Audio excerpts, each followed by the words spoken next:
One of the biggest marketing tactics these days is to create a brand story.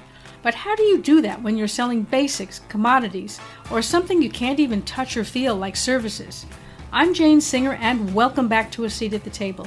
Each week we sit down with industry leaders and innovators to learn how we can make our businesses more successful. This week I'm joined by Chauncy Zalkin, an expert in building brand stories for companies ranging from fashion to SaaS software and even real estate.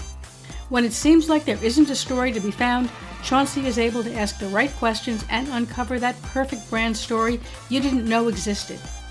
In this episode, Chauncy will be discussing how to discover the story within your brand, why the way a brand makes people feel is the key to customer retention, and the importance of focus, especially in a crowded, noisy market. In order to build strong brands, you need to have the right people with the right talent in the right positions. That's why leading brands turn to AsiaNet consultants to help them identify and recruit the best people for each role. AsiaNet has over 3 decades of experience and a far-reaching network that enables them to find even that difficult-to-find talent. To learn more about them, go to asianetconsultants.com. I'll also leave a link on our podcast website at www.seat.fm. Meanwhile, let's sit down with Chauncy and learn how we can discover our hidden brand story. Well, Chauncy, I am so happy to have you with us here. I think that what you're talking about is really interesting because, so many brands or businesses are being told that to market your product or service effectively, you have to tell a story, right? A story about your brand, a story about your product, about your company. And that's all well and good when you have a product or a service or a company that is in a field where it's inherently either exciting or the next big thing or that kind of thing. But most products are really skew more towards useful or practical or reliable. And, people sitting there saying, well, how do I tell a story about that, even though it's a very valid product? I mean, based on your experience, having done this for years for so many companies, how do you approach that? Well, I think it's like it always starts with the CEO or the founder or whoever is the thought leader in charge. And sometimes, we get to a point where we realize like they don't really know what their point of view is. They know they're good at the financing of the product. They're really good at there's always something that started them. It could be something serendipitous. It was just an opportunity that fell into their lap. Sometimes it's like a family business and they were, kind of born into it. And, I did have a company once it was a bike parts company. And it was, it took a little bit to get to the passion point, like what was really their purpose and what was the story we could tell about this company. They didn't have an origin story, in other words. So it's always something, and sometimes you have to be like an investigative reporter to figure out what that starting point really is, because sometimes it's natural and it's clear, but it's frankly dull. Like you're saying, it doesn't seem to, at first glance, doesn't seem to have a story. It's a utilitarian thing. Like, let's say, just to be very simplistic, let's say it's like a can opener, it opens a can, it's a pretty can opener. But what you really do there, it's like either price or it's, design of the thing, or, I always like look for either mission, founder, the culture of the company, or the process of the way the thing is being made. People want to kind of check under the hood of something a lot of the time. So we're talking about like physical products. The last 5 years I've worked in technology products, which, are for all intent and purposes invisible. It's not something you can feel and touch. It's about the experience of the thing, which is a different kind of approach. But let's just take this can opener, for example. Like if you have a company that does that, you want to understand like, what were the pain points? How did you get to the point where you were doing this business? What have you found along this journey? Like maybe you started out with one thing in mind, and then you're learning like, no, people are really upset and complain about this. Sometimes it's, it can be very close to the product itself, the design, the utility, but it can also be the culture around it, your family situation, where it fits into your day, how people actually use it. Sometimes there's humor. Sometimes there's something kind of funny that, people can identify with, but has not been unearthed yet about the experience of using this product that you can tap into, that people will, it'll give you some personality. So it's really fun, actually, especially if it is a challenge and it's not something that at first glance is like, or is created as a lifestyle brand. If it's not created as a lifestyle brand, it's actually even better. I like it more because there's a lot of room to play. And when it comes to technology products, it's really, and I worked in SaaS and digital transformation, B2B over the last 5 years. And I don't know if that's the direction I want to go in the future. But what was interesting about these projects was it was about the founders and their story and how they got involved in it. And then also, again, like the end user. What did they learn about their customer? Like, what did they learn about the impact on culture? What are they really doing? And so some of it's like brand therapy, really getting to understand the founders and in the customers and all the different players and stakeholders, and like, what are we really doing here?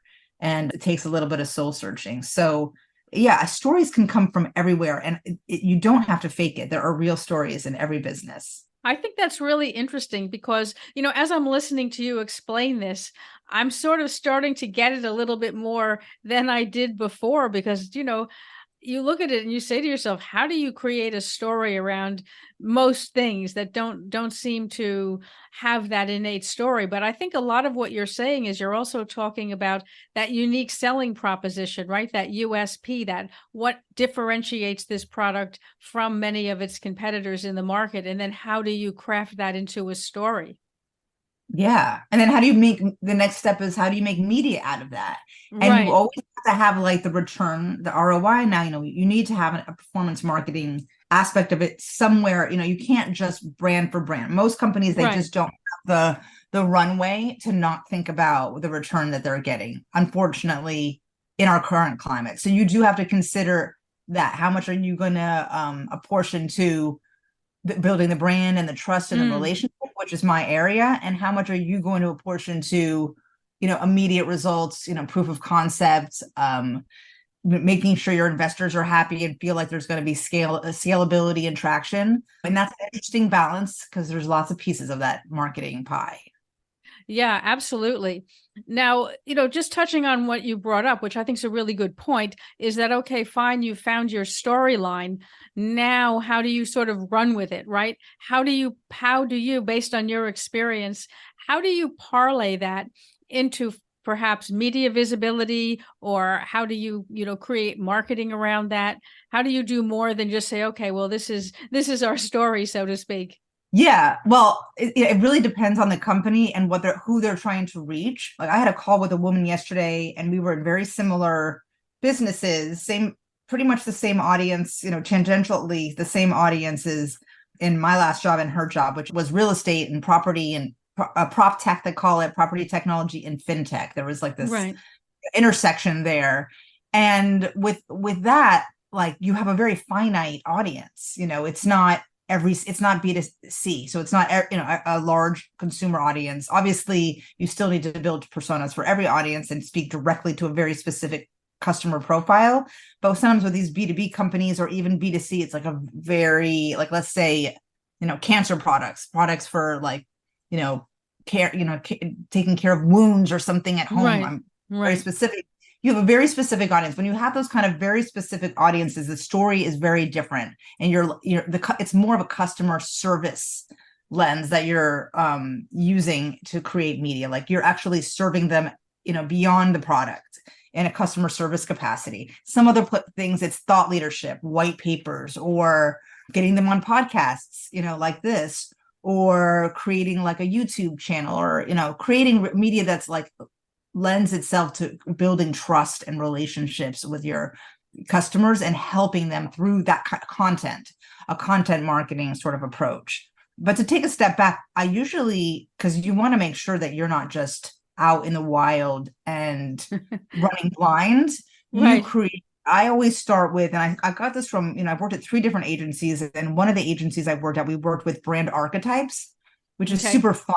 And you kind of, there's like a bunch of different things that I use tools to find the brand archetype for a company. And then you start to build a brand personality and a messaging framework, the narrative language that you're going to use. And then that's almost like your arsenal, the way you're going to speak. And then you figure out what audiences you're going to speak to using what in that arsenal makes sense and on what channel and what would make sense on that channel. And you build out a content driven marketing strategy. Or, content can also be like events or, in-person types of things.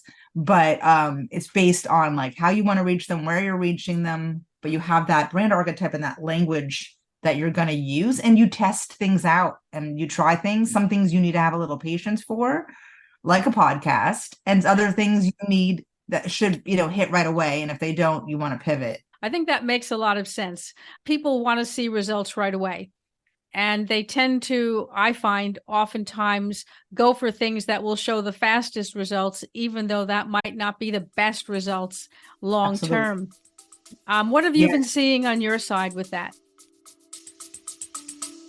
We're going to take a quick break now, and then we'll be right back. We were hiring when we were making 50 to 100K monthly losses. And why? Welcome to episode 1. I can't think of a single founder who's been around for a decent amount of time in business who hasn't had their tunnel of year. This was that year. We're going to be okay, yeah, Sheree. Some are going to hear this and think, you TDP. But hear me out. You only have to do the math to understand that very soon we were $500,000 down. You and I both come from fashion and, magazines and reporting, on trends. And, that's where we both got like our first love is that in the marketplace, which is, very exciting and very much about culture. And so that I think makes both of us really well equipped to see things from a more of a long-term, story and entertainment sort of foundation. And not all companies operate like this now. And, this is a big complaint that is going on under the surface, that these companies are too short-sighted a lot of the time. And I've made it my personal mission now to kind of speak out about brand story and about the long-term branding. Because if you get a company, you get funding, let's say you have your seed funding and you get to a certain place. And of course, you can't spend a lot of money on marketing in the beginning, but you're at a pretty good place. And then you are just pushing sales and getting those numbers up and things that look in the data right, but you really don't have any relationship with your customers. It's so easy for another company to steal your market because they might have a stronger position just because of them being new to market. So it's really important, unless you just want to sell and be absorbed into another company, and that's your motive, then maybe fine, you don't need brand storytelling, or you don't need to build those deeper relationships and roots into culture or roots into your consumers' lives. Fine. But for most companies, if you want longevity and you want to be, around in 10 years, you're going to need to start to build a legacy and a history, and you're going to have to wait. So that's why that's like in that pie, you can allocate some of your marketing budget to those short-term wins. But if you're not building a long-term relationship, then you just should be prepared to sell and then kind of disappear in the next couple of years. That's what I have observed, that they just run out of money and they run out of company too if they don't put some of that into longer term investment. Before it used to be Facebook was not profitable for years. A lot of these big tech companies were able to build without any profit in sight. And now it's just not the case. There's a lot of pressure on founders with their investors to show that they can scale and they can grow and they can be profitable very quickly. And I think it's gone too far in that performance marketing direction. Yeah, I totally agree with you. And I think that there's just so much hype around, particularly for the last 20 years, when you've had sort of cheap money and everyone's been able to have a startup, and the parameters have been very loose, shall we say, in terms of what was able to get funding. I think that, that people have sort of lost sight of reality in a sense. I don't know if you agree on that in terms of how long it really takes to be able to go from zero to hero, or not even hero, but just to have developed something that's considered a fairly solid product or brand. Yeah. Well, and there's also the other possibility where you hit big right away, but you have no staying power because you are not building something substantive. It's kind of like any relationship. You might meet somebody and they seem really fun and exciting, but then you get to talk a little further, and there's nothing behind the surface of the person, and then there's nothing really to connect, keep you two connected. It's the same thing with brands. I mean, you have to, like, the more you unpeel the onion and you find that there's like something worth having loyalty to, then it's just, I think it's good to look at, like, local businesses, like a restaurant or something. I think that maybe we talked about this, or if it wasn't you, it was somebody else the other day, like a little 10-table restaurant, and it's just so popular and everyone loves the restaurant. Did we talk about that?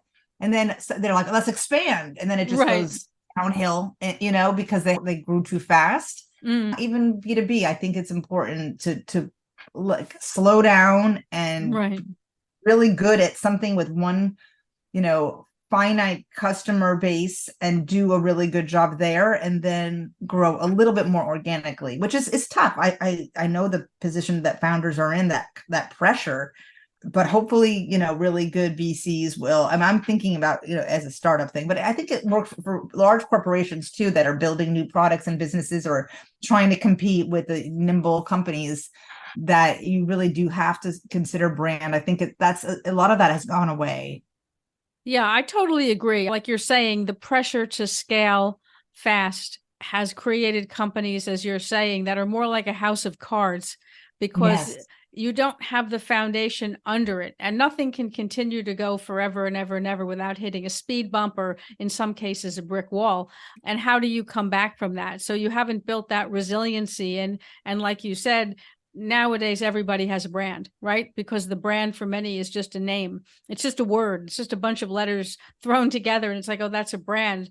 But to have a brand that actually has meaning to customers is massively difficult to build. And I think, as you're pointing to, it really takes a long time and a lot of nurturing, right? A lot of cultivating and feeding and developing and pruning and absolutely. I just seem to be on a gardening theme, but it's sort of like that, right? To be able absolutely, to get absolutely. I like the organic metaphors of like a thing that you like a person and a plant. And it takes some time, and you cut off some dead leaves, and you pivot, and there has to be some patience for that, and there hasn't really been a lot of that. And in my own career, I think it's good because it's kept me sharp. I moved from pure kind of, qualitative research and storytelling and that end of the business, to advertising and brand strategy, to, the other end of the spectrum, from like where I started, which was trends and in like people and like fashion, with, B2B tech. I think that's kept me sharp, being like, okay, I have to answer to that, like that need to move fast. And so I feel like I've like kind of bounced back into sort of a middle ground of honing into what's important to me, what I think I'm really good at, and not trying to do all things. And I think it's like a company should do that too. You can't be all things to all people, can't be on all channels. You can't, win all the battles. You're absolutely right. I think that a lot of companies err in that, and me too, right? You want to be everywhere. You want to, you see every opportunity, you want to grab it, right? Like a child in a candy store. It takes a tremendous amount of discipline, as you're saying, to be able to remain focused and say, we're going to be in this market, and we're going to build this market and become strong in this market, or in this channel, or whatever, however you're defining it. And only then, when you really have something solid, then really judiciously look and see where else you could expand. I think that, as you're pointing out, people have just been expanding hither, thither, and yon. I think that, you feel you have to be on every social media channel. You have to be in every consumer market or business market, and, reaching a huge range of use cases. And almost no companies, I can't think of any, right, that have the bandwidth to be able to do that, right? Yeah. I mean, I've even personally done it. I've been on Etsy in this year. I've been on Etsy. I've done YouTube videos. I write a newsletter on LinkedIn. I have a column on Inc. And that's a lot, know?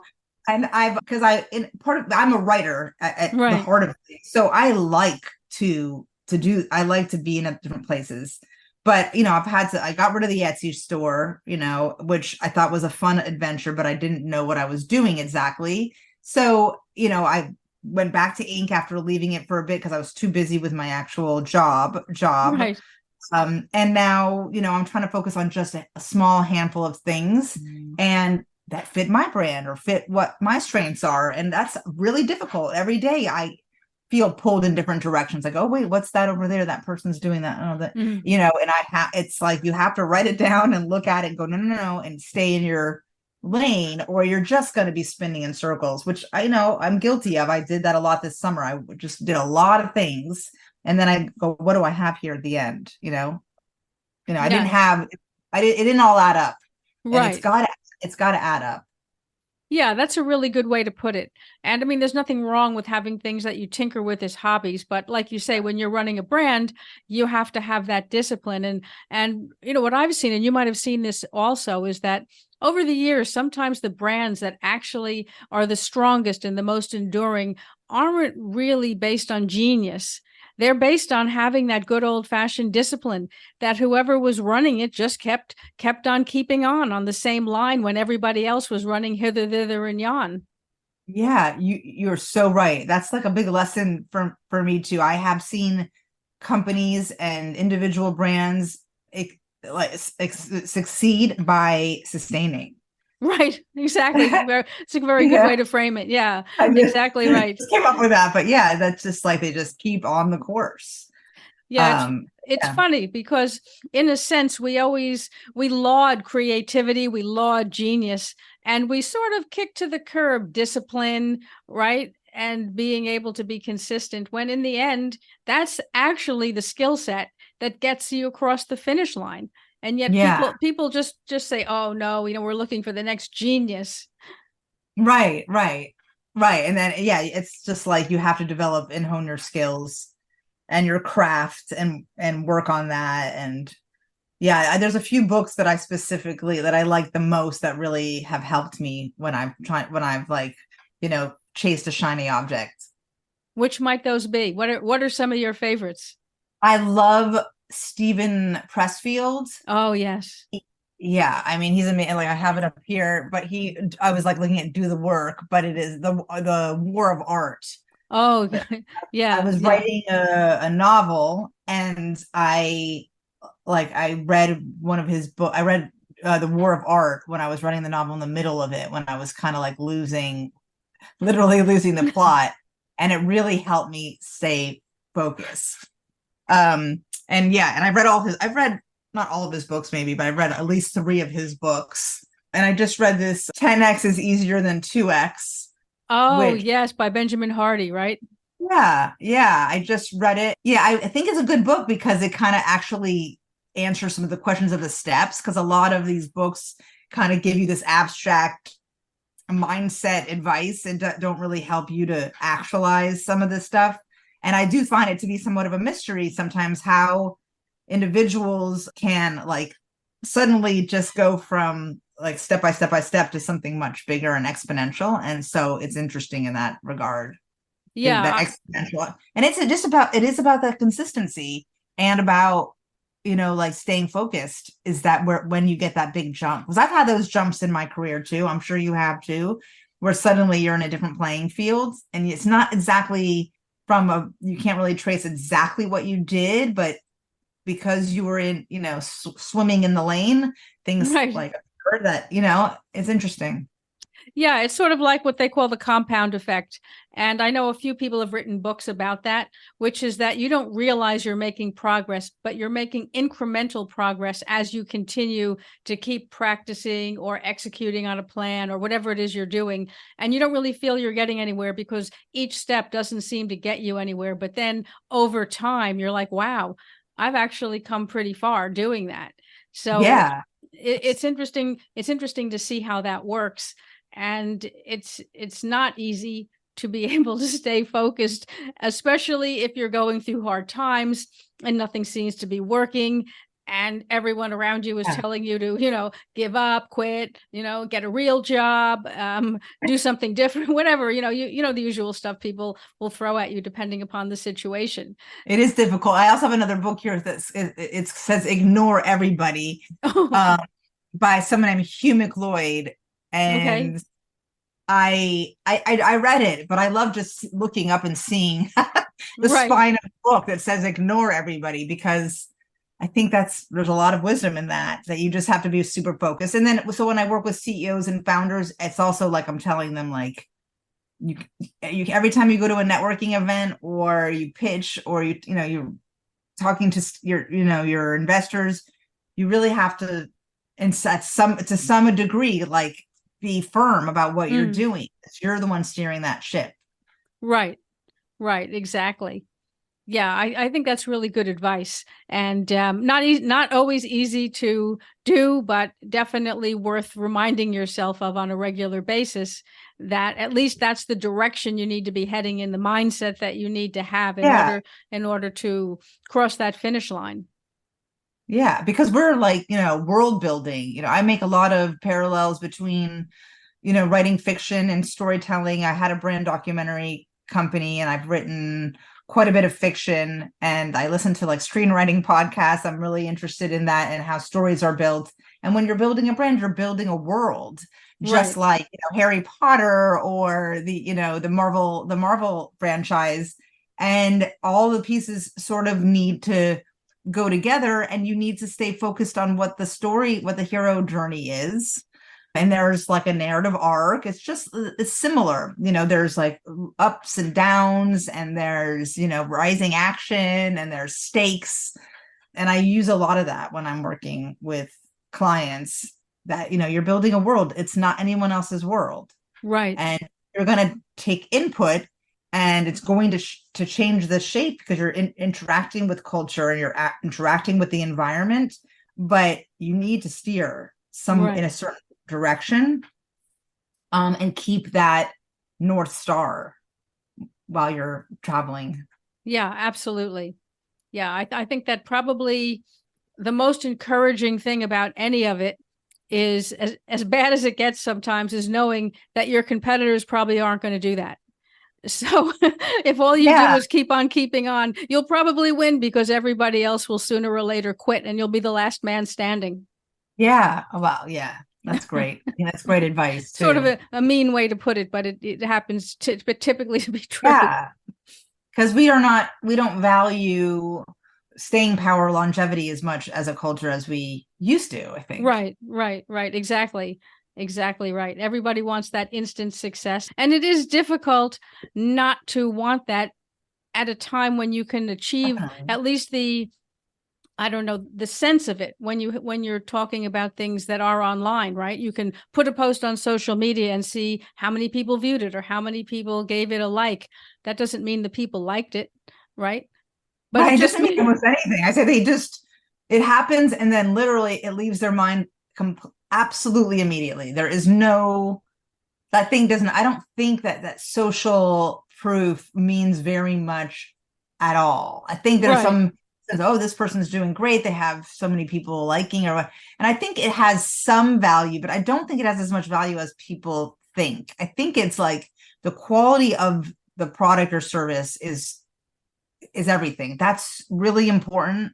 And then how you make people feel, and then having them keep coming back. Again, it's like that restaurant thing. Like, where do you want to, that thing that's reliable, that is good, that you feel good when you interact. You go to the restaurant or the store and you always feel great when you leave, and you have like this sense of like, humanity's not such a bad thing after all.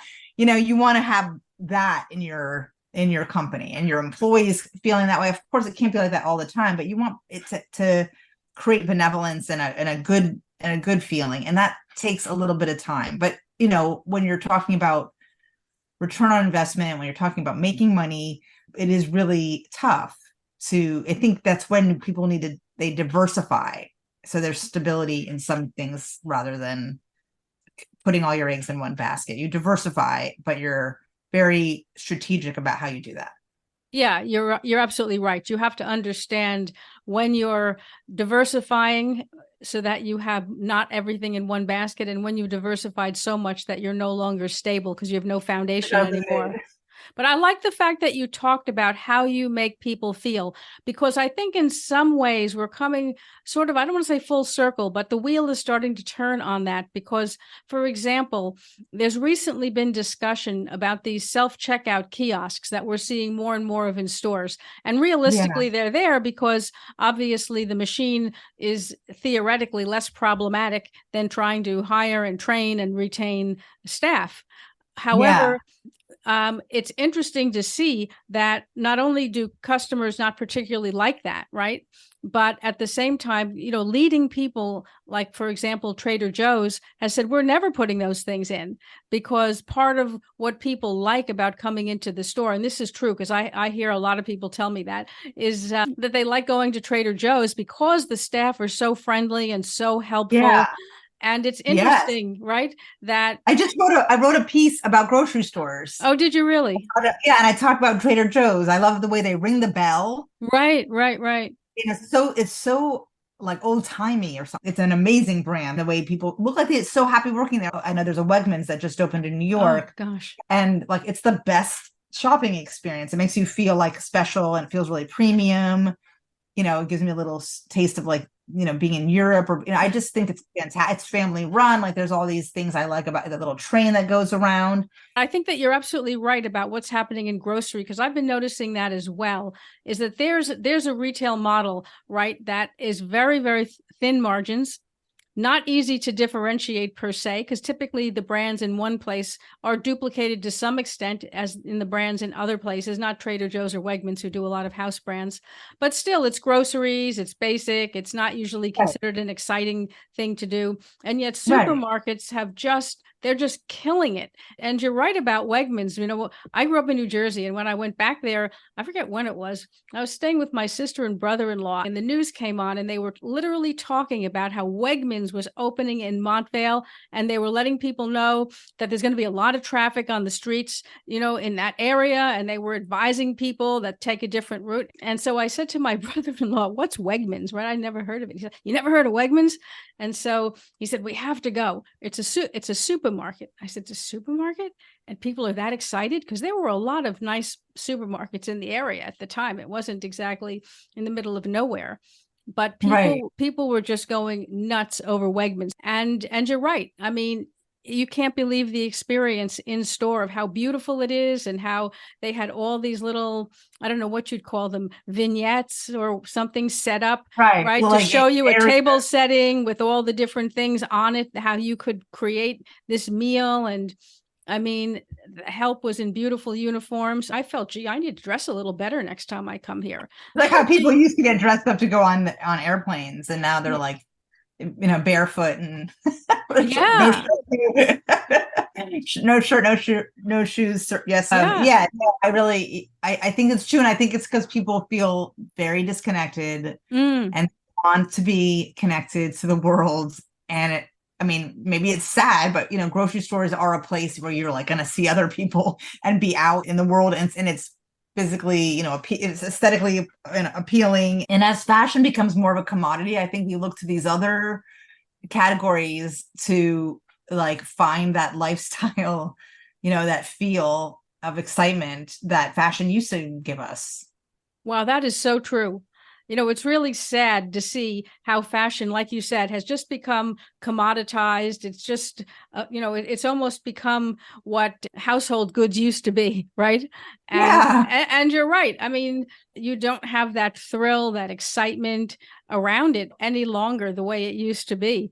And you would never think that grocery would not only be able to be so successful, but there's just an awful lot of competition, like thin margins, massive competition. Granted, people do have to eat, so they're always going to be buying food, but there's a limit, right? And, people could potentially, as you say, trade down and, go a more budget route. So it's really interesting to see how grocery has rethought its strategy.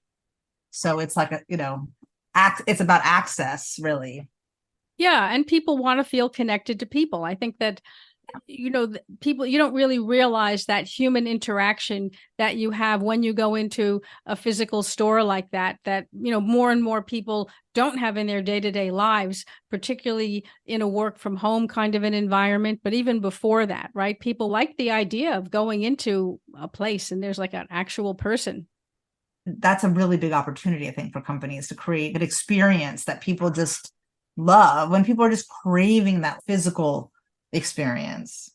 Yeah, absolutely. I really think that you've hit the nail on the head, that certainly for anyone in branding or in retail to be able to create that experience that touches some customer, some consumer demographic, doesn't have to be everybody, but that in some way really touches people, makes them feel good, makes them happy, gives them something enjoyable, something of quality, of value. I think that's what people really want now. Like you're saying, that's the big opportunity. Yeah, I was gonna say the market opportunity is like joy, because there's just Right. not enough. Like Yeah, joy, happiness, like a little bit of affirmation that that we're all going to be okay. That's what people really need. absolutely. I mean, 100% heading into 2024. I think that's exactly Yeah. where people need to position themselves. Yeah.